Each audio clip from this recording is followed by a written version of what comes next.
Question 14.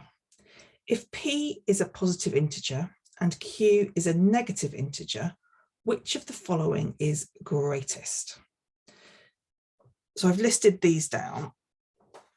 P is a positive integer. P is a positive integer, therefore P must be greater than or equal to 1. Q is negative, so therefore Q has to be less than or equal to negative 1. When I look at this here, I'm going to go down to each one and see what we're looking at. P subtract Q.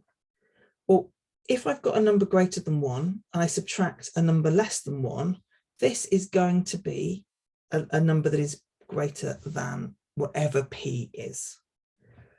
Q subtract P is going to be less than P subtract Q. So this is going to be less than this one here. Whatever this is, it's going to be less than A. So at the moment, A is the greater. P add Q. Well, P add Q is going to be less than P because Q is a negative number, so therefore it's going to be less than P. Negative P subtract Q. Well, that again is going to be less than P subtract Q.